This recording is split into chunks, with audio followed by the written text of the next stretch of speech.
नमस्कार साथियों। आज हम बात करने वाले हैं सामाजिक सुरक्षा पेंशन के अंतर्गत आने वाली सभी पेंशनों को लेकर के, जैसे कि वृद्धावस्था पेंशन, विधवा पेंशन, एकल नारी पेंशन और विशेष योग्यजन पेंशन के बारे में। तो वीडियो को आप पूरा जरूर देखें। तो आइए जानते हैं इसके बारे में संपूर्ण जानकारी। पेंशन को लेकर के एक बड़ा खुलासा हुआ है, जिसको जानकर आप भी चौंक जाएंगे। देखिए, 90 लाख पेंशनधारियों की पेंशन बंद हो चुकी है बिल्कुल ही, और 3 महीने से नहीं आई उनकी पेंशन, जिसके 3000 करोड़ रुपए बकाया चल रहे हैं। जून से अब तक लोग पेंशन का इंतजार कर रहे हैं, लेकिन उन्हें पेंशन प्राप्त नहीं हो पाई है। राजस्थान में सामाजिक सुरक्षा पेंशन योजना 3 महीने से बंद है और पेंशनधारियों को हर महीने पेंशन का इंतजार रहता है, लेकिन उनके खातों में पेंशन की राशि जमा नहीं हो पाई है और उनसे उन्हें अधिक मुश्किलें उठानी पड़ रही है। बुजुर्गों के पेंशन पर युवा डाल रहे डाका, यह आज तक का बड़ा खुलासा हुआ। देखिए, फेक एज डॉक्यूमेंट्स यानी कि राजस्थान से पेंशन योजना में गड़बड़ी करने का मामला सामने आया है, जिसमें सैकड़ों लोगों ने बिना योग्यता के ही पेंशन उठाना शुरू कर दिया है। इससे कई मामले सामने आए हैं, जिनमें महिला और पुरुषों की उम्र 25 से 30 साल तक के बीच है, लेकिन लोगों ने राशन कार्ड में उम्र एडिट करके 50 वर्ष से ऊपर बता दी है।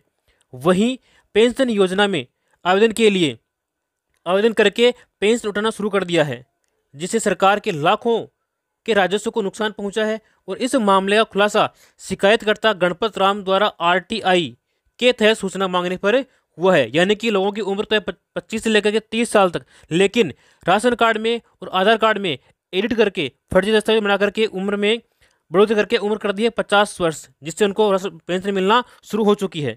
और इसके अलावा देखिए, पेंशन पाने के लिए बढ़ा दी थी बच्चों की उम्र। देखिए, ऐसे कई परिवार हैं जिन्होंने वृद्धावस्था की पेंशन प्राप्त करने के लिए खुद के साथ साथ अपने बच्चों की भी उम्र बढ़ाई है।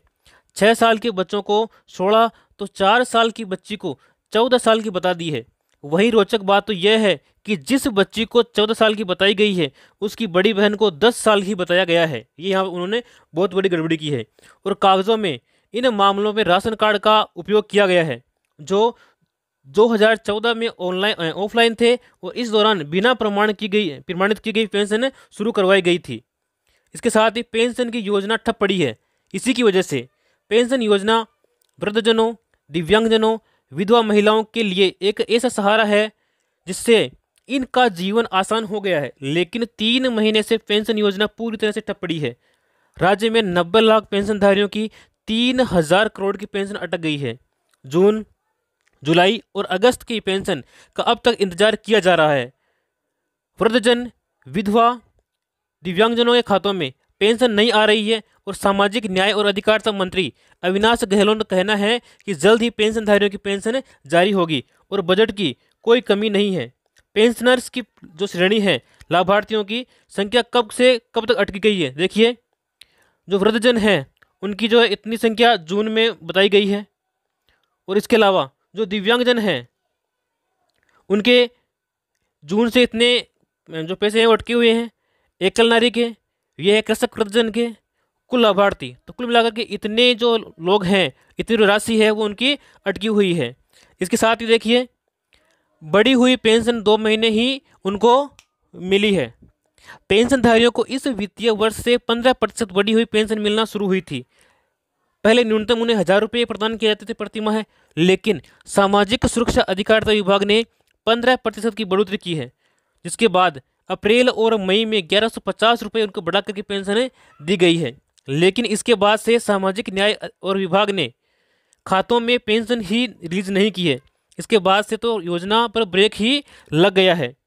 पेंशन के लिए बिल तो बन गया है, लेकिन खातों में राशि अब तक नहीं आई है। ऐसे में पेंशनधारियों की समस्याएं बढ़ती जा रही है, क्योंकि समाज में एक वर्ग ऐसा है जिनका गुजारा केवल पेंशन से ही चल पाता है। तो यह था पेंशन को लेकर के अब तक का सबसे बड़ा खुलासा। जल्द ही लोगों को पेंशन मिलना शुरू हो जाएगी। यदि आप चाहते हैं कि ऐसी महत्वपूर्ण जानकारी हमें आगे भी मिलती रहे, तो आप इस चैनल को सब्सक्राइब करें और साथ में बेल आइकन को प्रेस करें ताकि समय पर नोटिफिकेशन मिल सके। मिलते हैं अपने अगली वीडियो में, तब तक के लिए जय हिंद, जय भारत।